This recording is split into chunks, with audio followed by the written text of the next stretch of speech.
Salmo 139. Alabanza y oración al Dios que lo sabe todo y está en todas partes. Este magnífico salmo se titula Al músico principal. Un salmo de David. No nos sorprende que un salmo tan significativo provenga de la pluma de David, quien fue el dulce salmista de Israel. 2 Samuel 23:1. Algunos piensan que el músico principal es el Señor Dios mismo, y otros suponen que es un líder de coros o músicos en la época de David, como Emán el cantor o Asaf, 1 Crónicas 6:33, 16, 4-7 y 25, 6. Que el ingenio moderno, después de esto, considere a los pastores honestos de Palestina como una compañía de payasos groseros y sin pulir. Déjenlos, si pueden, producir de autores profanos pensamientos más sublimes, más delicados o mejor vueltos, sin mencionar la sana divinidad y la sólida piedad que se manifiestan en estas expresiones. Claude Fleury, citado en Spurgeon. A. La grandeza de Dios toca mi vida. 1:1-6. El Dios omnisciente me conoce. Oh Jehová, tú me has examinado y conocido. Tú has conocido mi sentarme y mi levantarme. Has entendido desde lejos mis pensamientos. Has escudriñado mi andar y mi reposo. Y todos mis caminos te son conocidos. Pues aún no está la palabra en mi lengua. Y he aquí, oh Jehová, tú la sabes toda. Detrás y delante me rodeaste. Y sobre mí pusiste tu mano. Tal conocimiento es demasiado maravilloso para mí. Alto es, no lo puedo comprender. Oh Jehová, tú me has examinado y conocido. David ora a Yahvé, entendiendo que él tenía conocimiento personal de él. Los paganos a menudo pensaban que sus dioses eran hostiles o indiferentes hacia los hombres y las mujeres. David sabía que al Dios verdadero le importaban lo suficiente como para haber examinado y conocido a cada hombre y mujer. No es solo que Dios lo conoce todo, Él me conoce a mí. No es solo que Dios está en todas partes, Él está en todas partes conmigo. No es solo que Dios creó todo, Él me creó a mí. Y cualquier pequeño pensamiento que podamos tener de Dios es magníficamente trascendido por este salmo. Sin embargo, a pesar de su altura y profundidad, sigue siendo intensamente personal desde el principio hasta el final. Kidner. 2. Todas mis posturas, gestos, prácticas, ya sea que me siente, me pare, camine, me acueste, lo escudriñas y lo sabes todo. Algunos examinan, pero no conocen, tú haces ambas cosas. Trapp. B. Tú has conocido mi sentarme y mi levantarme. David usa esta frase proverbial para decir que Dios sabía todo acerca de él, incluso las cosas más cotidianas. Como diría Jesús más tarde, Dios conoce la cantidad de cabellos de nuestra cabeza. Mateo 10:30. Y incluso estas cosas insignificantes y casuales están bajo tu continua atención. No puedo ni siquiera sentarme o levantarme sin que tú lo sepas. Clarke. 2. Van Gemeren señala que al ver tú has conocido, versículo 2, y tú formaste, versículo 13, en la gramática hebrea, el énfasis está en tú. Esta sección continúa el énfasis en la participación divina mediante un uso enfático de tú. Se has entendido desde lejos mis pensamientos. Dios no solo conocía los aspectos más pequeños de la vida cotidiana de David, también conocía sus pensamientos. Dios conoce nuestras palabras antes de que las pronunciemos, y no hay nada de nosotros oculto al Dios omnisciente. Como escribió David, todos mis caminos te son conocidos. Y el conocimiento divino es perfecto, ya que no se desconoce ni una sola palabra, es más, ni siquiera una palabra tácita, y cada una es, enteramente o completamente conocida. Spurgeon. 2. El hecho de que Dios conozca cada palabra en mi lengua debería afectar mi forma de hablar. Aquellos que afirman ser discípulos de Jesucristo, pero usan blasfemias o impurezas al hablar, deben recordar que Dios escucha y conoce cada palabra. D. Detrás y delante me rodeaste. El sentido normal de rodear en la Biblia es de una barrera protectora. Dios rodeó a David por todos lados, de modo que nada pudiera pasarle a David a menos que primero pasara por el permiso de Dios. Lo que fue cierto para David, es cierto para todos los que confían en el Señor. Y puede resultar muy incómodo saber que siempre te vigilan. Podemos ponernos nerviosos si vemos cámaras de video que nos vigilan en todo momento. Sin embargo, nuestro malestar se basa en el hecho de que dudamos de las buenas intenciones o la buena voluntad de quienes nos miran. El niño se consuela de que un padre amoroso lo cuide. Cuando confiamos en el amor y el cuidado de Dios nuestro Padre, su conocimiento constante de nosotros es un consuelo en lugar de una maldición. Y sobre mí pusiste tu mano, al igual que con me rodeaste, esta era una expresión del amor y cuidado de Dios por David. Esta no era la mano de la opresión, sino la mano de la gracia. Y que esta declaración de omnisciencia es característicamente vívida y concreta, no formulada como una doctrina sino, como corresponde a un salmo, confesada en adoración. Este conocimiento divino no es meramente comprensivo, como el de algún receptor que no pierde nada, captura todo por igual. Es personal y activo. Kidner. Tal conocimiento es demasiado maravilloso para mí. David entendía que Dios lo conocía mejor que él mismo, un lugar maravilloso y humilde para estar. A veces rechazamos lo que Dios y su palabra dicen sobre nosotros y nuestra condición. Debemos reconocer que Él nos conoce mejor de lo que nos conocemos a nosotros mismos. Y, demasiado maravilloso para mí, no puedo comprenderlo. Apenas puedo soportar pensar en eso. El tema me abruma. Estoy asombrado y maravillado por eso. Tal conocimiento no solo supera mi comprensión, sino incluso mi imaginación.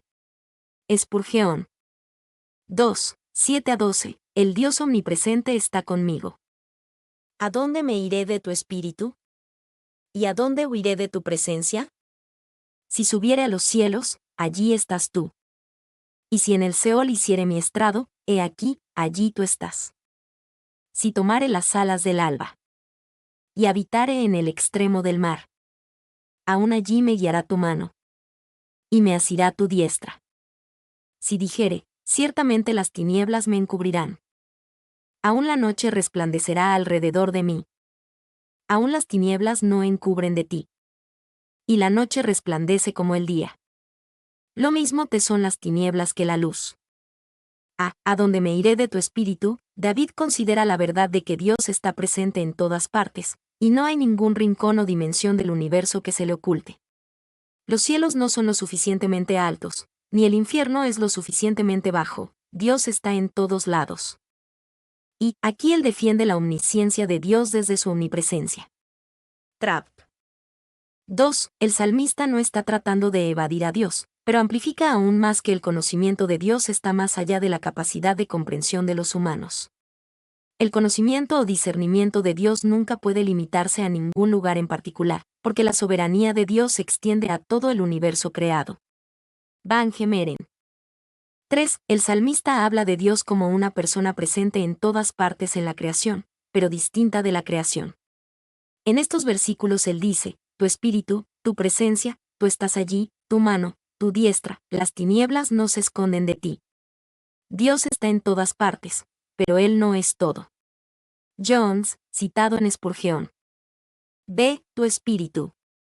Tu presencia. David probablemente no tenía una comprensión profunda de la teología trinitaria, pero por inspiración de Dios habló del Espíritu de Dios como un aspecto esencial de su ser y presencia. Y, de tu presencia, mi paneica, de tus rostros. ¿Por qué nos encontramos con esta palabra con tanta frecuencia en plural, cuando se aplica a Dios, y por qué tenemos su espíritu y sus apariencias o rostros, ambos aquí? Un trinitario diría de inmediato, aquí se refiere a la pluralidad de personas en la deidad, ¿y quién puede probar que está equivocado? Clarke. 2. La presencia de la gloria de Dios está en los cielos, la presencia de su poder en la tierra, la presencia de su justicia en el infierno, y la presencia de su gracia con su pueblo. Mason, citado en Spurgeon. C. Y si en el Seol hiciere mi estrado, he aquí, allí tú estás. David no describe lo que normalmente consideramos el infierno Gehenna. Mateo 10:28 y 18:9, el lago de fuego. Apocalipsis 20, 14-15. La palabra hebrea aquí es Seol, que normalmente tiene el sentido de la tumba o, por implicación, del más allá. Y, aunque David no usa la palabra específica para infierno, el sentido sería el mismo. Incluso en el infierno, Dios estará presente porque no hay lugar donde Dios no pueda estar. Sin embargo, la presencia de Dios en el infierno no irradiará su amor y gracia, solo su justo juicio. 2. El cielo es el asiento de su gloria, la creación el escenario de su providencia, y la tumba misma será el teatro de su poder. Orne.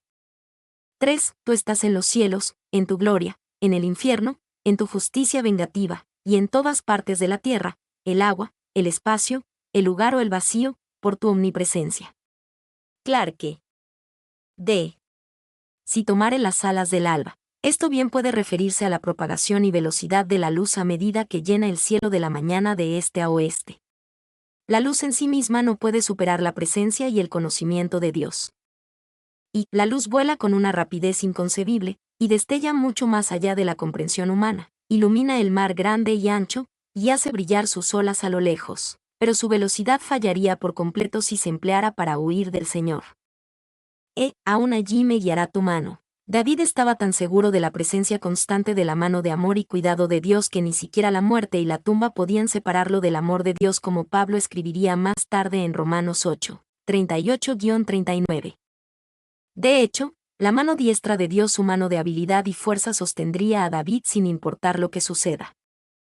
Y la piedad y la caridad que se soportan con paciencia en el campo y en el lecho de la enfermedad, la miseria y el tormento infligidos por la persecución en las minas, las galeras y los calabozos. Todos están bajo la inspección de Jehová, y él los anota para el día de la recompensa.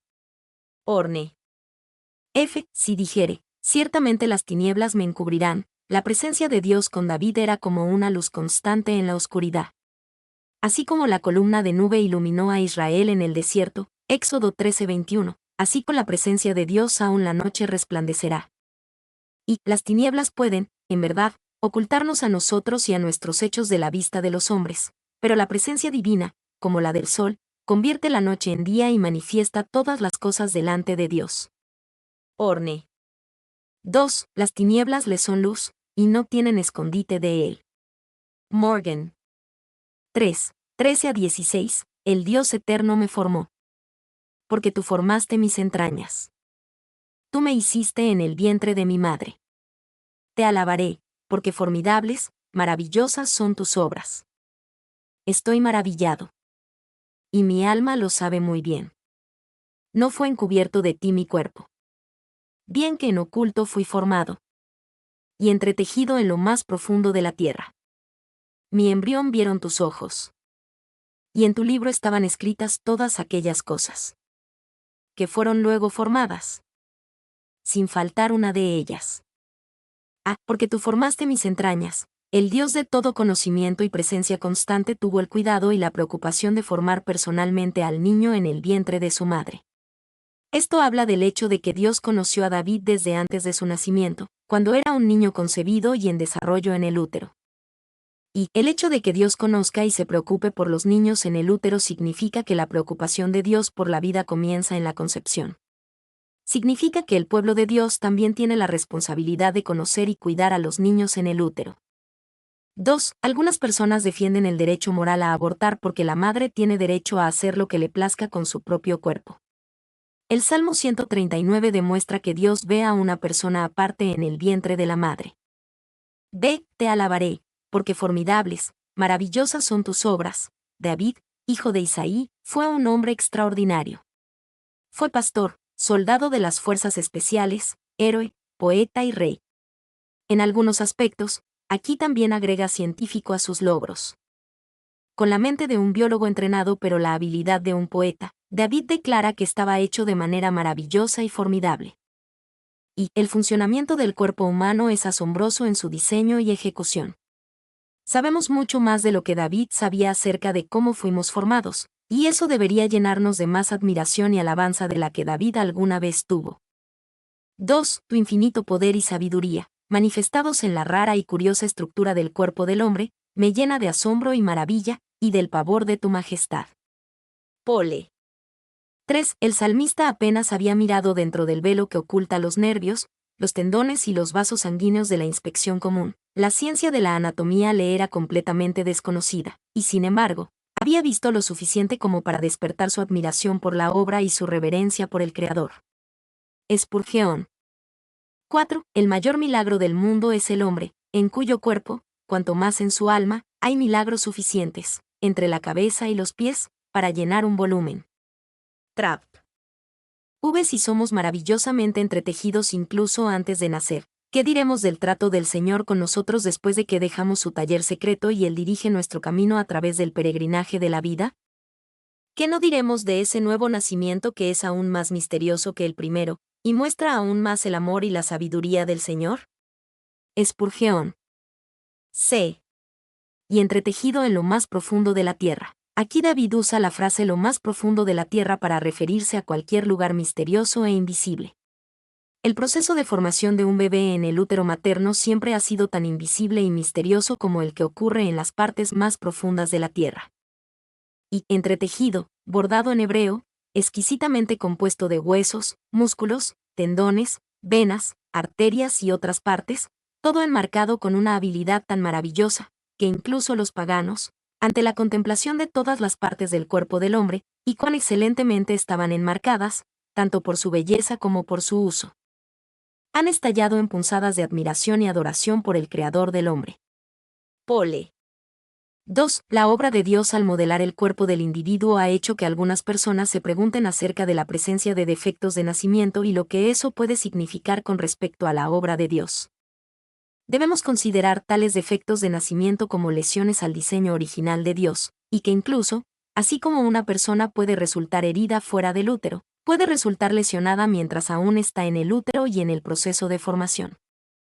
Tales heridas son el resultado de la caída y la corrupción que introdujo en el mundo, pero aún el ojo de la fe puede ver la mano de Dios obrando en los defectos o heridas que Él permitiría en su providencia.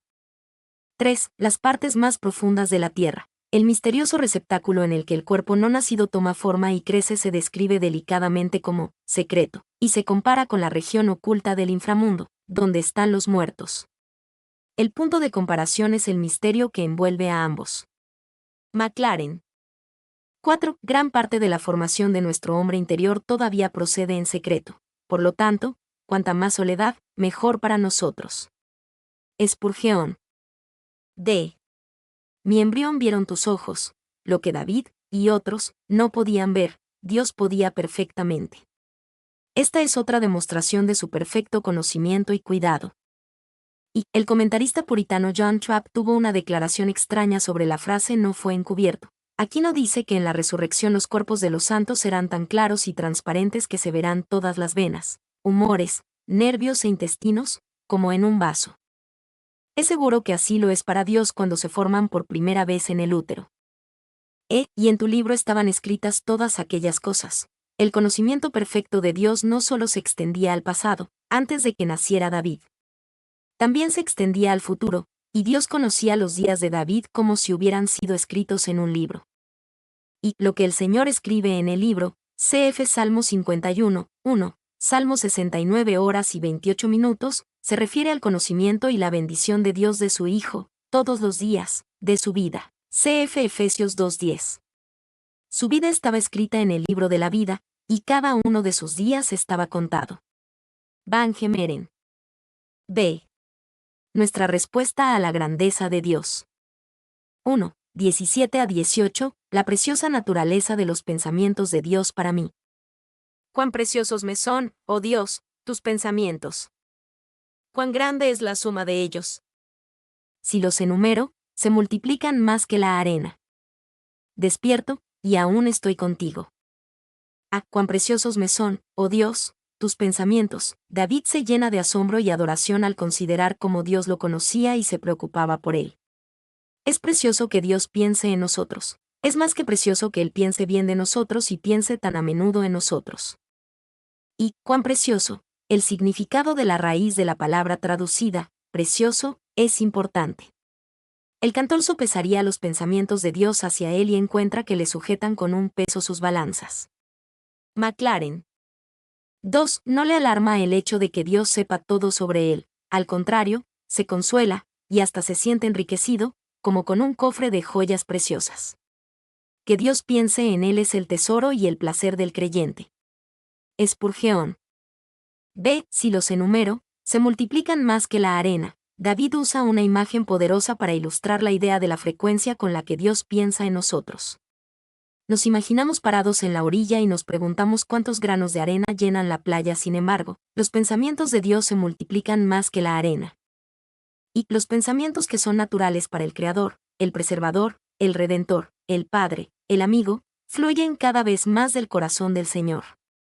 Pensamientos de nuestro perdón, renovación, apoyo, suministro, educación, perfeccionamiento y 1000 clases más afloran perpetuamente en la mente del Altísimo.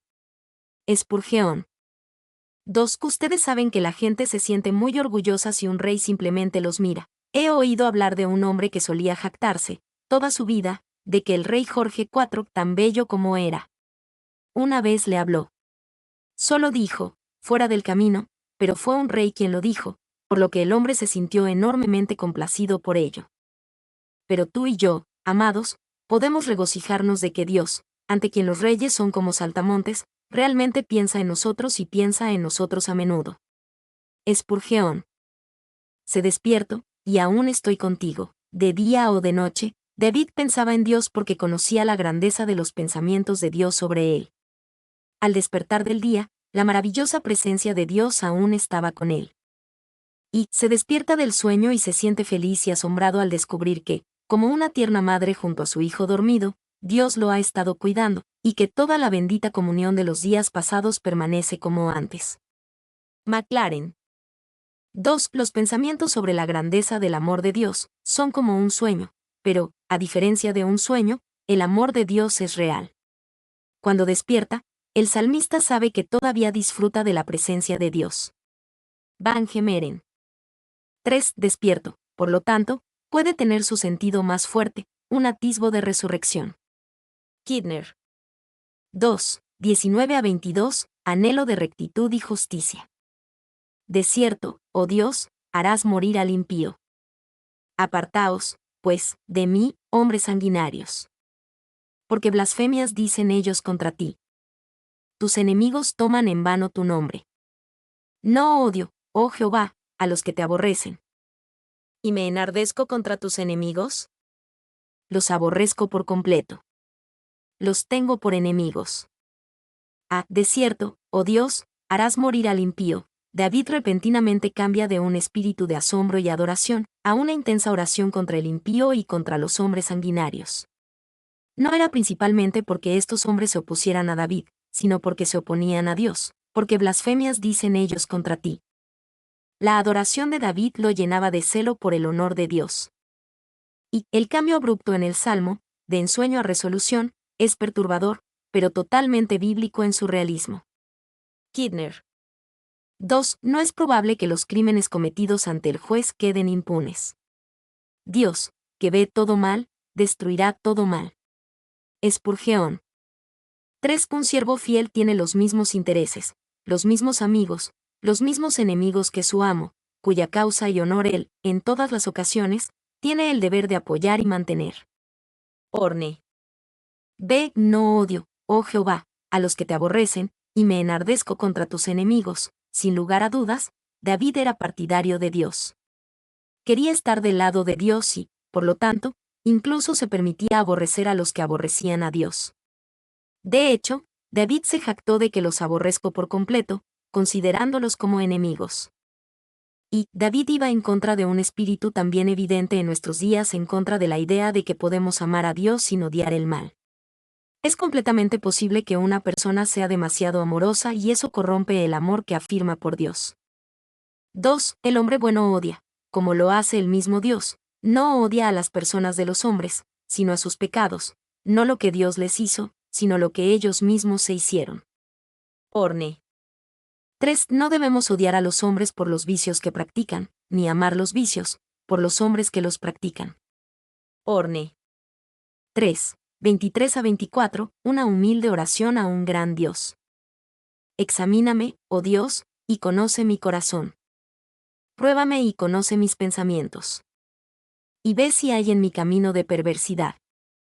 Y guíame en el camino eterno.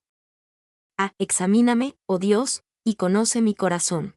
David va al Dios de conocimiento perfecto y presencia constante sabiendo que también era un Dios de amor y que se podía confiar en que lo examinaría y lo conocería en los niveles más profundos.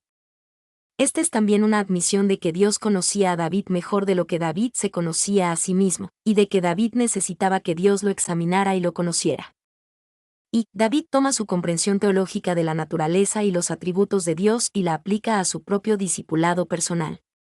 La naturaleza y los atributos de Dios no eran meras teorías, eran guías para el crecimiento espiritual de David. 2. David sabía que no podía conocer su corazón en lo más profundo, así que le pide a Dios que lo conozca.